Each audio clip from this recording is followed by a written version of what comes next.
Very good morning, students and my dear friends. Today is 7th of September 2022, Wednesday. Before starting the discussion, if you want lecture PDF, you can join me on Telegram channel. इसके अलावा आप मुझे Twitter, ResearchGate, Facebook और Instagram पर भी join कर सकते हैं। And if you like the initiative, please like, share, and subscribe. So let's start with today's discussion.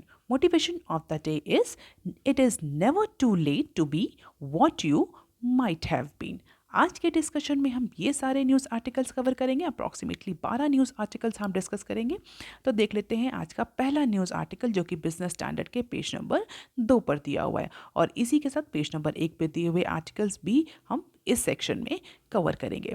तो देख लेते हैं आज का पहला आर्टिकल क्या है। ONDC to be win win for consumers and sellers says expert. तो बिजनेस स्टैंडर्ड ने आज पेज नंबर 2 में ओएनडीसी के बारे में न्यूज़ को पब्लिश किया है।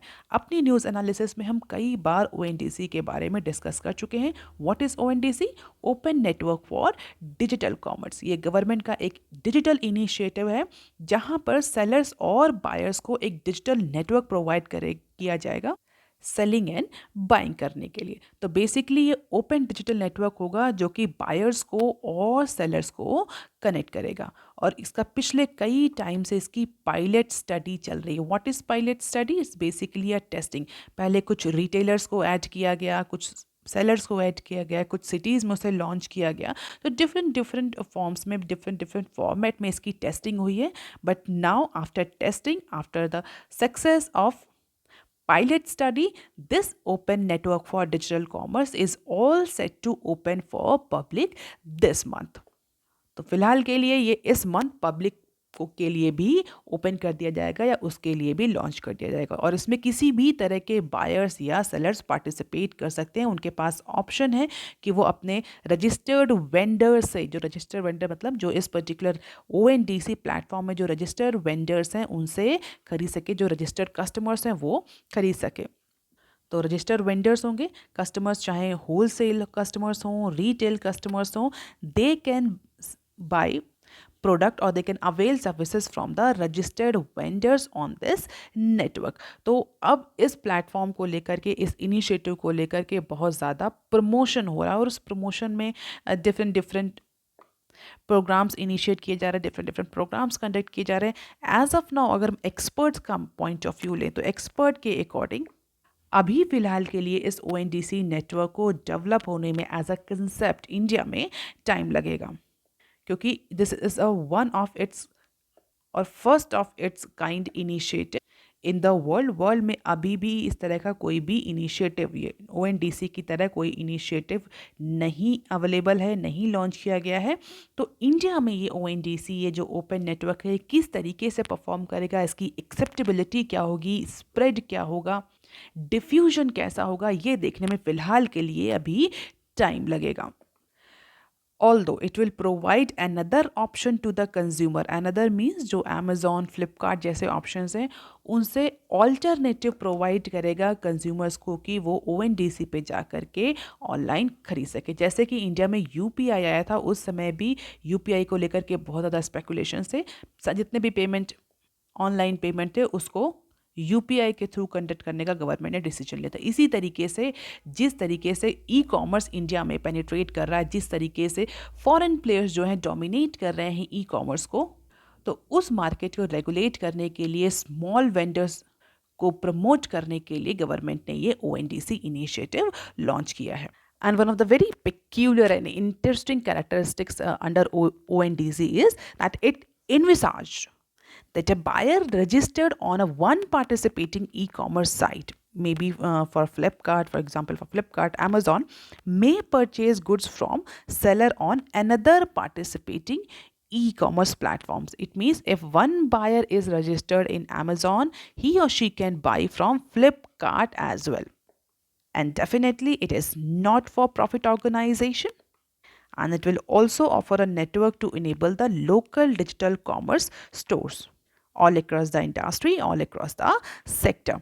तो एक्सपर्ट का ये कहना है फिलहाल के लिए अभी इसमें टाइम लगेगा, but yes this initiative is good for both segment. Both segment means ऐसा नहीं कि ये सिर्फ वेंडर्स के लिए ही प्रॉफिटेबल है, कंज्यूमर, इवेंचुअल कंज्यूमर जो हैं, कस्टमर्स जो हैं, उनके लिए भी ये जो इनिशिएटिव है this is a win win situation. उनको ऑल्टरनेटिव्स मिलेंगे, उनकी ईजीनेस इम्प्रूव होगी, कंपटीशन बढ़ेगा, उनको फेयर प्राइस पे डील्स अवेलेबल होंगी।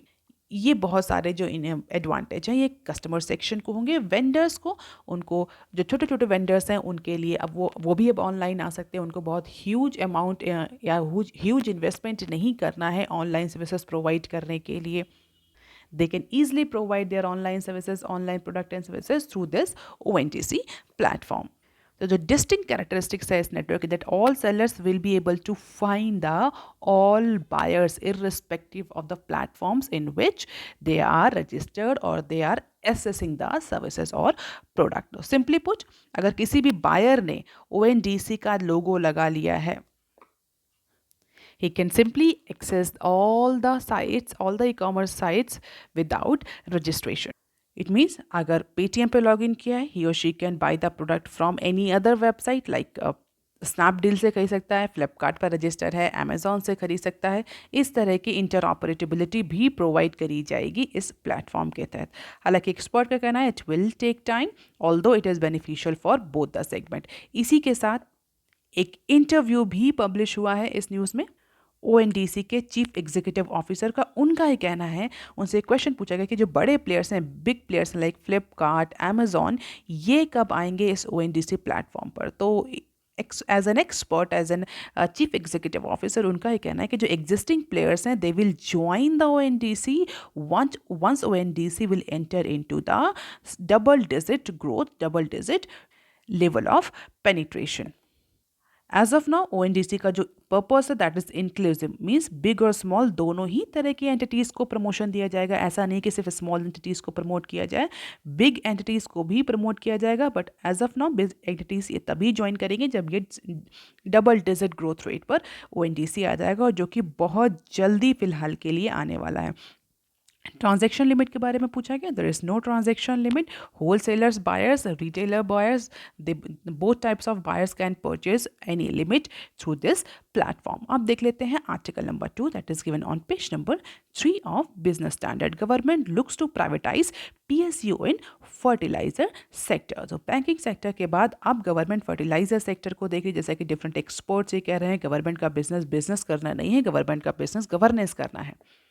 तो गवर्नमेंट फेज वाइज मैनर में डिफरेंट डिफरेंट सेक्टर्स में जो पीएसयूज़ हैं, जो सिक पीएसयूज़ हैं, नॉन परफॉर्मिंग पीएसयूज़ हैं, लेस परफॉर्मिंग पीएसयूज़ हैं, उनको टारगेट करके उनको मोनेटाइज कर रही है, उनका इन्वेस्टमेंट प्राइवेटाइजेशन कर रही है। सो नाउ सेंटर में look at the privatisation of PSUs in fertiliser sector, क्योंकि फर्टिलाइज़र सेक्टर भी बहुत ज़्यादा इम्पैक्टेड रहा है। और इसमें जो पीएसयूज़ हैं अगर उनको देखो तो उनकी परफॉर्मेंस भी बहुत ज़्यादा अच्छी नहीं है, क्योंकि फर्टिलाइजर सेक्टर एक ऐसा सेक्टर है जो एग्रीकल्चर से डायरेक्टली कनेक्टेड है। तो कई बार सब्सिडी प्रोवाइड करने के चक्कर में या इस तरह के कई सारे इनिशिएटिव जो कि एग्रीकल्चर सेक्टर को प्रोवाइड किए जाते हैं, जो सपोर्ट एग्रीकल्चर को प्रोवाइड किए जाते हैं, फर्टिलाइजर सेक्टर जो है वो इम्पैक्ट करता है। हालांकि बहुत ज़्यादा डोमिनेंट प्रेजेंस नहीं है। Although if you remember, NITI Aayog ने फर्टिलाइजर सेक्टर को नॉन स्ट्रैटेजिक सेक्टर में क्लासीफाई किया था। इफ़ यू रिमेंबर, गवर्नमेंट ने जब प्राइवेटाइजेशन और डिसइन्वेस्टमेंट की जो फेजेस स्टार्ट करी थी उस समय नीति आयोग को टास्क दिया था कि जो सेक्टर्स हैं उनको स्ट्रेटेजिक और नॉन स्ट्रैटेजिक सेक्टर में डिवाइड किया जाए, और गवर्नमेंट का जितना भी इन्वेस्टमेंट है नॉन स्ट्रैटेजिक सेक्टर में उसको गवर्नमेंट प्राइवेटाइज कर दे, उसको गवर्नमेंट डिसइन्वेस्ट कर दे, और स्ट्रैटेजिक सेक्टर में भी गवर्नमेंट जो है वो मिनिमम प्रेजेंस रखे। तो उसी लाइन ऑफ प्लान में जो है गवर्नमेंट काम कर रही है। और जो most important non strategic sector है, बोल सकते हैं कि सिग्निफिकेंट नॉन स्ट्रेटेजिक सेक्टर है, दैट इज फर्टिलाइजर। तो अब फर्टिलाइजर सेक्टर की बारी आई है जहां पर गवर्नमेंट अपनी new public sector enterprise PSC policy 2021 apply करने जा रही है। तो कौन कौन सी कंपनीज आएंगी इसमें? Rashtriya chemical fertilizer, national fertilizers, fertilizers and chemical chemicals Travancore FACT भी बोलते हैं जिसको हम, fertilizer corporation of India and other fertilizer PSUs for privatization. तो मेनली इन पीएसयूज के नाम लिस्ट में हैं जो कि इस बार new public sector enterprise policy के तहत प्राइवेटाइज होंगी। और अगर बात करें क्या गवर्नमेंट ने अभी तक किसी भी फर्टिलाइजर कंपनी का प्राइवेटाइजेशन नहीं किया, it is a first time, no. अगर हम देखें तो government is already in the process of project and development India, PDIL का जो प्राइवेटाइजेशन है वो ऑलरेडी स्टार्ट हो चुका है और इसके प्राइवेटाइजेशन की प्रोसेस में गवर्नमेंट ने एक अच्छा रिस्पॉन्स मिला। इट मीन्स गवर्नमेंट को एक अच्छा रिवेन्यू, अच्छी डील मिली है और इसी रिवेन्यू को देखते हुए गवर्नमेंट जो है वो अब फर्टिलाइजर सेक्टर में प्राइवेटाइजेशन की जो प्रोसेस है उसको स्पीड अप करने जा रहा है और जिसके लिए committee of group of officers CGO, जिसको नीति आयोग के चीफ एग्जीक्यूटिव ऑफिसर चेयर करेंगे, इस कमेटी को कॉन्स्टिट्यूट किया गया। ये कमेटी सीजीओ की कमेटी आइडेंटिफाई करेगी सेक्टर वाइज किन किन पीएसयूज का प्राइवेटाइजेशन होना है, even with in sector, between the sector also. So finally, government is all set for the closure or the privatization of PSUs in fertilizer sector. और अगर इस CGO की बात करें जिसको नीति आयोग के चीफ एग्जीक्यूटिव ऑफिसर चेयर कर रहे हैं, इसमें department of investment, public asset management DIPAM के भी मेंबर सेक्रेटरीज हैं, डीपीई के मेंबर सेक्रेटरीज हैं, डिपार्टमेंट ऑफ इकोनॉमिक अफेयर्स के भी सेक्रेटरी हैं इस पर्टिकुलर ग्रुप ऑफ ऑफिसर्स में। तो ये ग्रुप ऑफ ऑफिसर्स अब पीएसयूज को आइडेंटिफाई करेगा, गवर्नमेंट को रिकमेंड करेगा। बहुत जल्दी हमें फर्टिलाइजर सेक्टर में भी एक ह्यूज डिसइन्वेस्टमेंट ड्राइव देखने को मिल सकती है। So these are the key headlines, you can just have the glimpse of it, although I have discuss the main points. अब देख लेते हैं article number 3 that is given on page number 4 of business standard. Top PSBs may soon end wait on trade settlement in rupee. Top PSBs यानी top public sector bank जैसे कि State Bank of India, Bank of Baroda, these two important banks are working to make the recent mechanism published by RBI to make it operational. What operational? What is the recent or latest mechanism that RBI has initiated? Recently, Reserve Bank of India initiated the latest mechanism for settling the international payment in rupee. तो international payment जो रुपी में basically होता है, उस mechanism को fast track करने के लिए, स्पीड अप करने के लिए रिजर्व बैंक ऑफ इंडिया ने एक लेटेस्ट मैकेनिज्म इनिशिएट किया है या डेवलप किया है। उसी मैकेनिज्म को अब ये जो दो बैंक्स हैं, टॉप पब्लिक सेक्टर बैंक्स हैं, उसी मैकेनिज्म को ऑपरेशनल करने जा रहे हैं। It means they are going to implement that mechanism for settling international payment or international transaction in rupee within a limited span of time. Basically ये move RBI ने क्यों लिया था? क्योंकि रशिया और यूक्रेन क्राइसिस के बाद से रशिया जो सेंक्शन हिट रशिया है उसके साथ इंडिया का जो ट्रेडिंग है, अगर आप देखें तो बहुत ज़्यादा इंक्रीज हुई है, more specifically oil and gas की ट्रेडिंग। और इसीलिए जो सेटलमेंट है इंटरनेशनल ट्रांजेक्शन का वो रुपी में बायलैटरल सेटलमेंट अरेंज हुआ था। If you are regularly following my news channel you must be knowing. तो उस इंटरनेशनल सेटलमेंट पेमेंट को जल्दी से जल्दी इंडियन रुपी में सेटल करने के लिए, ताकि जो वेंडर्स हैं, जो बिजनेसमैन हैं, जो ट्रेडर्स हैं, एक्सपोर्टर्स हैं, इम्पोर्टर्स हैं, उनको बहुत ज़्यादा वेट ना करना पड़े और इससे जो ट्रेड होगा वो बहुत ज़्यादा बूस्ट भी होगा। क्योंकि अगर ईजी ट्रांजेक्शन्स हो रहे हैं, पैसे का आदान प्रदान, रुपए का आदान प्रदान आसान है, उसमें कोई भी हर्डल्स नहीं है, ऑब्स्टिकल नहीं, तो डेफिनेटली जो बिजनेस है, जो ट्रेड है दोनों कंट्रीज़ के बीच में वो इम्प्रूव होगा। तो सेंक्शन हिट रशिया से ट्रेडिंग को इम्प्रूव करने के लिए, ट्रेडिंग को बूस्ट करने के लिए, ट्रांजैक्शन को ईज आउट करने के लिए रिजर्व बैंक ऑफ इंडिया ने ये लेटेस्ट मैकेनिज्म इनिशिएट किया था, जिसके तहत जो इंटरनेशनल पेमेंट रुपी में होता है, जो इंटरनेशनल पेमेंट सेटलमेंट रुपी में होता है, उसको जल्दी से जल्दी लिमिटेड टाइम स्पैन में सेटल करना। और जो एसबीआई और बैंक ऑफ बड़ौदा जैसे बैंक हैं, उन्होंने अब जो सेंक्शन नॉन सेंक्शन एंटिटीज़ हैं उनका जो अकाउंट ओपनिंग का प्रोसेस है वो इनिशिएट किया है। The wheel has started spinning after the government allied banks concern about sanction bye western nation saying if they stir clear of sanction items entities banks they won't be affected. Bank government ने clarity दी थी, if you remember हमने इस news को भी cover किया था। Bank government ने बोला था कि आप अपने ही रिस्क पर अकाउंट ओपन करें, अगर आप क्लियर हैं कि वो पर्टिकुलर एंटिटी आइटम सैंक्शन नहीं है, you can simply go for bank account opening. तो फिलहाल एसबीआई और बैंक ऑफ बड़ौदा ने थोड़ा सा रिस्क करते हुए इस पूरे प्रोसेस को लीड किया है, जहाँ पर रुपी ट्रेड मैकेनिज्म को स्टार्ट किया जाएगा, जिससे कि इंडिया और रशिया के बीच में फ़िलहाल के लिए जो ट्रेड है वो बूस्ट हो सकेगा because of the payment easiness. If you remember, government initially banks ने, हमने न्यूज़ को कवर भी किया था, बैंक्स ने अपना कंसर्न भी जाहिर किया था गवर्नमेंट के सामने कि सैंक्शन हेड एंटिटीज से अगर वो बिजनेस करते हैं, ट्रेड करते हैं, तो उनको रिस्क है अगर वो सैंक्शन हेड एंटिटीज अगर कहीं डिफॉल्ट हो जाती हैं पेमेंट पे, तो वो किसके पास जाएंगे। तो इसको लेकर के गवर्नमेंट ने क्लैरिटी दी थी, गवर्नमेंट ने उनकी कंसर्न समझे, तो गवर्नमेंट ने बोला था कि ठीक है, आप चाहें तो नॉन सैंक्शन एंटिटीज से बिजनेस कर सकते हैं, सैंक्शन एंटिटीज से बिजनेस करने में हम कोई रिस्क कवरेज नहीं देंगे। If you are doing business with sanctioned entities, you may be responsible, but if you are purely free to do business to open account for the non-sanction entities। और इसी के बाद से SBI और bank of Baroda जो है वो अब इस पर्टिकुलर मैकेनिज्म को इनिशिएट करने के लिए, प्रमोट करने के लिए लीड कर चुके हैं। So this is in the final stage.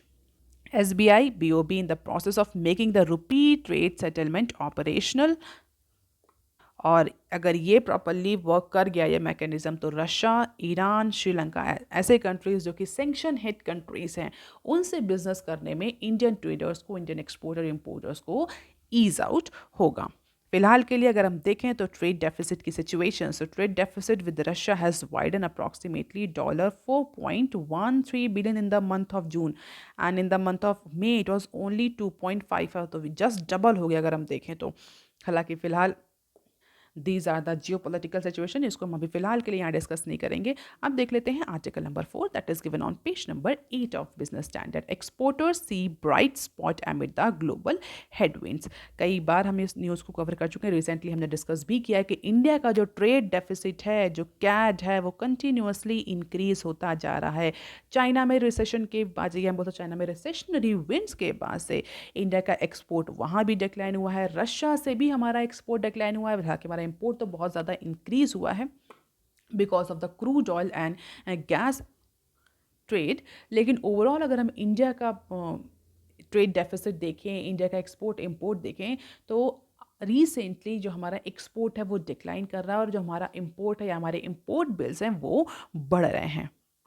All दो इंडिया का अगर मर्केंटाइज एक्सपोर्ट देखें तो 1.15% का ईयर ऑन ईयर बेसिस पर डिक्लाइन देखने को मिला है केवल और केवल अगस्त मंथ में, following the slow down in the external demand. किन किन प्रोडक्ट्स के लिए? इंजीनियरिंग गुड्स में डिक्लाइन देखने को मिल रहा है, textile, James and jewellery, plastic products. Preliminary trade data के अकॉर्डिंग इन सारे सेगमेंट में या इन सारे कमोडिटीज़ के एक्सपोर्ट में हमें डिक्लाइन देखने को मिल रहा है। तो अगस्त, इस मंथ के अगस्त का एक्सपोर्ट और लास्ट ईयर के अगस्त का, इस ईयर के अगस्त का एक्सपोर्ट और लास्ट ईयर के अगस्त का एक्सपोर्ट अगर हम देखें तो इस बार 1.15% का डिक्लाइन हमें एक्सपोर्ट पे देखने को मिल रहा है।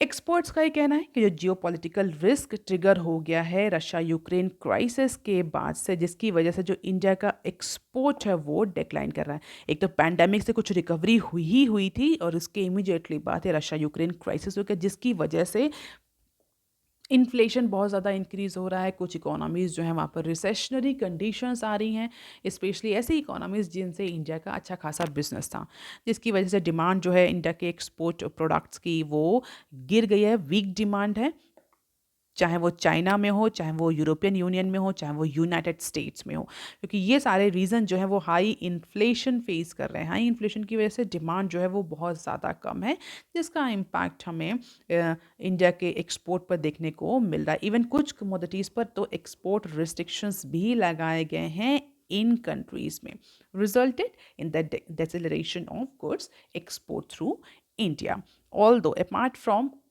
this decline into different segments, exporters are still positive about the India's prospect, क्योंकि उनका ये कहना है कि जिस तरीके से कुछ कंट्रीज़, ऐसे कंट्रीज़ जो इस समय रिसेशनरी कंडीशंस फेस कर रहे हैं, उनका जो स्पेस लेफ्ट आउट है इंटरनेशनल बिजनेस में, उसको इंडिया ऑक्यूपाई कर सकता है, उसको इंडिया के एक्सपोर्टर्स ऑक्यूपाई कर सकते हैं। जैसे कि अगर हम चाइना की बात करें या श्रीलंका की बात करें या यूनाइटेड स्टेट्स की बात करें, तो वो कमोडिटीज़ जो एक्सपोर्ट करते थे उस स्पेस को, उनका जो स्पेस लेफ्ट आउट है उसको इंडिया ऑक्यूपाई कर सकता है। हालांकि एक्सपोर्टर्स का कहना है कि जो ये जियो पॉलिटिकल सिचुएशन है, दिस इज टेम्परेरी।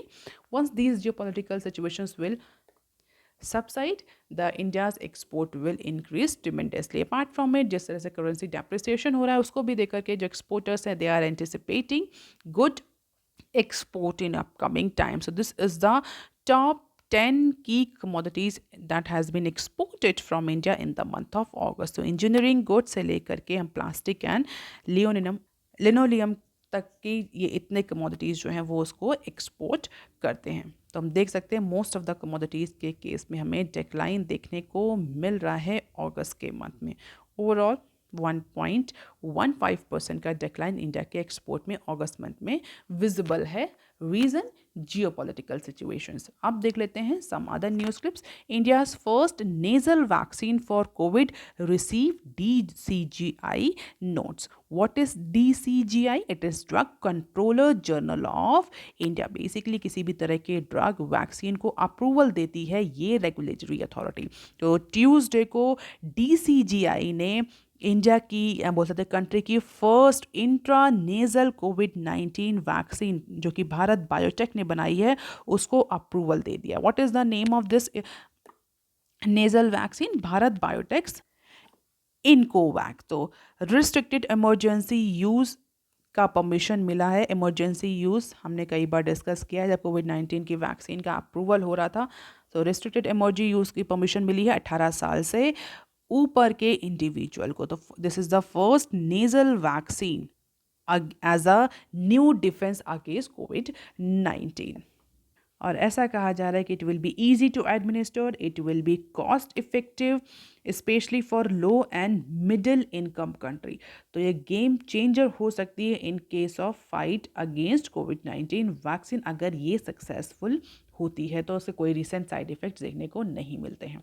अब देख लेते हैं other news clips. Wearing rear seat belts set to become mandatory, Gadkari. तो रिसेंटली जो साइरस मिस्त्री का एक्सीडेंट हुआ है उसके बाद से रेयर सीट पर सीट बेल्ट को बांधना मैंडेटरी करने को लेकर के बहुत ज़्यादा नेगोशिएशन और डिस्कशन स्टार्ट हुआ है। इसके अलावा जो कार हैं जो व्हीकल्स हैं उनकी सेफ्टी को लेकर के भी बहुत ज़्यादा नेगोशिएशन स्टार्ट हुआ है। तो अब गवर्नमेंट जो है इस रीसेंट एक्सीडेंट के बाद से फ़िलहाल के लिए ministry of road and transport and highways के जो मिनिस्टर हैं वो अब रेयर सीट बेल्ट को बांधना कंपलसरी करने जा रहे हैं। तो नया नोटिफिकेशन आया है, गवर्नमेंट कंसीडर कर रही है इस ऑप्शन को, इस रेगुलेटरी ऑप्शन को। तो प्रॉबेबली बहुत जल्द ही हमें अब रेयर सीट बेल्ट मतलब जो पीछे की जो सीट होती है उस पर भी सीट बेल्ट बांधना मैंडेटरी कर दिया जाएगा, हमें बांधनी पड़ेगी आगे आने वाले टाइम में, just to ensure the passenger safety. इसी के साथ सेफ्टी को लेकर के एक और न्यूज़ है जो कि हम इसी के साथ डिस्कस करेंगे। बकल अप से safety experts call for better seat belt norms. तो जैसा कि हमारे मिनिस्टर भी कह रहे हैं और एक्सपर्ट्स का भी ये कहना है कि जिस तरीके से रिसेंट मर्सिडीज़ बेंज का एक्सीडेंट देखने को मिला और इंडिया ने एक बहुत इंपॉर्टेंट प्रोमिनेंट लीडर खो दिया है, बिजनेस लीडर खो दिया, उसके बाद से अब ये बहुत इम्पॉर्टेंट क्वेश्चन रेज हो रहा है पैसेंजर सेफ्टी को लेकर के, व्हीकल सेफ्टी को लेकर के, व्हीकल सेफ्टी नॉर्म्स को लेकर के, सीट बेल्ट नॉर्म्स को लेकर के। और अगर इंडिया में हम बोलें ह्यूमन इंजरीज़ को देखें, मेजर फैक्टर्स जो ह्यूमन इंजरीज़ कॉज करते हैं, तो ऑन रोड, ये बेसिकली ऑन रोड की बात हो रही है, तो 47% जो इंजरीज़ होती हैं that is specially not for using seat belt. So seat belt के वजह से, सीट बेल्ट ना यूज़ करने की वजह से 47% इंजरीज रोड पर होती हैं। 2% हेलमेट ना यूज़ करने की वजह से, 1% overloading of cargo and occupant. तो हम देखें तो जो मैक्सिमम हाफ जो इंजरीज़ हो रही हैं, एक्सीडेंट्स हो रहे हैं, जो इंजरीज़ हो रही हैं, एक्सीडेंट्स की अगर हम बात करें, जो इंजरीज़ हो रही हैं उसका रीज़न है सीट बेल्ट ना पहनना। तो एक्सपर्ट्स भी अब इस चीज़ की डिमांड कर रहे हैं, इस बात की डिमांड कर रहे हैं कि बेटर सिक्योरिटी सेफ्टी नॉर्म्स और seat belt norms are required. This is a lesson that country should learn. और सेंट्रल गवर्नमेंट और मिनिस्ट्री भी इस एस्पेक्ट में सोच रही है। तो अब प्रॉबेबली जो व्हीकल और पैसेंजर कार्स मेकिंग कंपनीज हैं वो भी अब सेफ्टी फीचर्स पर ध्यान देंगी, रियर सीट बेल्ट्स पर ध्यान देंगी। इसके अलावा पैसेंजर को भी अब रियर सीट बेल्ट बांधनी होगी। अब देख लेते हैं नेक्स्ट क्लिप जो कि इंडियन इकोनॉमी से रिलेटेड है। Global woes won't derail India growth story, Moody's. तो मूडीज ने रिसेंटली इंडिया की जीडीपी फोरकास्ट स्लैश करी थी, हमने उस न्यूज़ को कवर किया था। और ऐसा सिर्फ मूडीज़ नहीं, अदर जो रेटिंग एजेंसीज थी, रिसर्च कंसल्टेंसी बेस्ड फर्म थी, उन्होंने भी किया था। हालांकि इस रेटिंग कट के बाद इंडिया की जो सोवरेन जो इस जीडीपी कट के बाद जीडीपी फोरकास्ट कट के बाद जो इंडिया की सोवरेन रेटिंग है उसको लेकर के बहुत ज़्यादा नेगोशिएशन या डिस्कशन स्टार्ट हो गया था। उसको लेकर के जो रेटिंग एजेंसी उसका ये कहना है कि जो long term sovereignty debt credit rating है इंडिया की, जो आउटलुक है एशिया का as a third largest economy, फिलहाल के लिए उसमें कोई रिवीजन मूडीज नहीं करेगा। They are still confident about India's growth story in long term as of now. Short term के लिए GDP slash was required because of the geopolitical situation.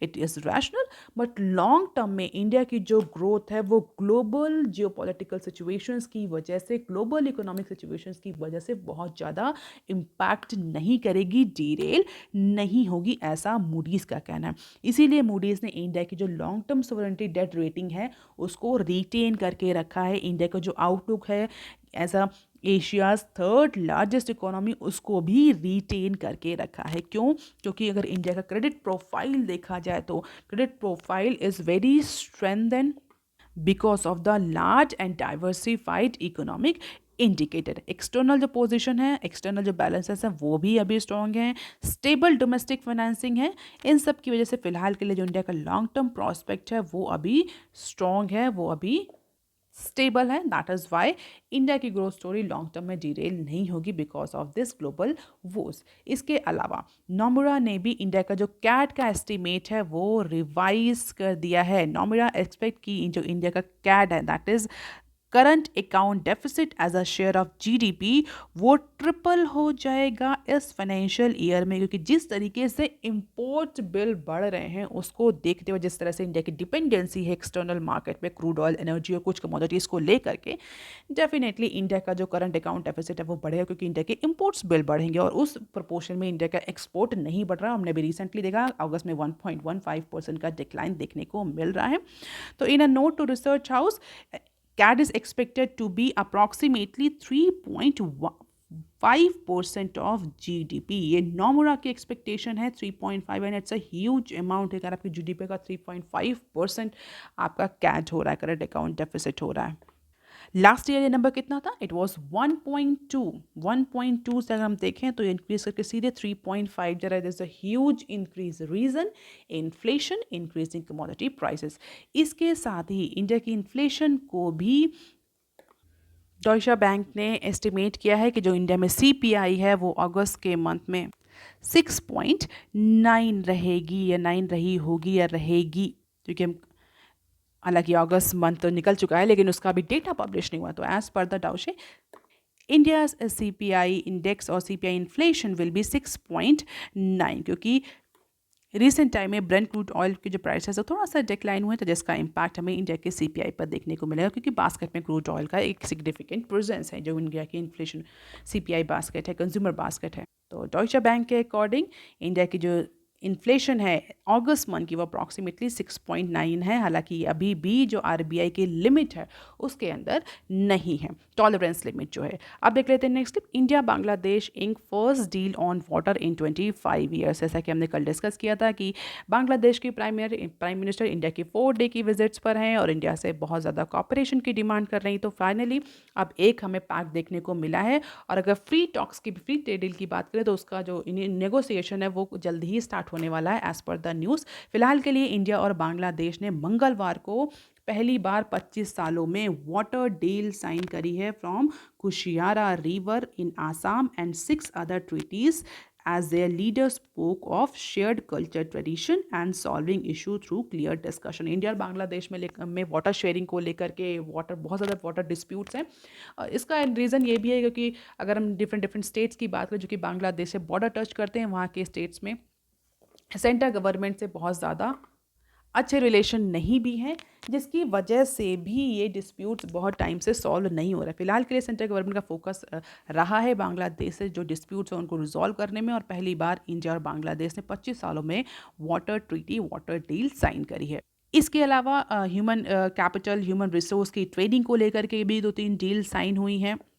तो कुशियारा रिवर जो कि वेस्ट बंगाल के लिए, बिहार के लिए हमेशा से बहुत ज़्यादा प्रॉब्लमैटिक रिवर रही है, उसमें वाटर विड्रॉ को लेकर के दोनों ही कंट्रीज़ के बीच में डील साइन हो गई है। वाटर डील के अलावा बहुत सारे जो और भी नेगोशिएशंस है वो भी चल रहे हैं।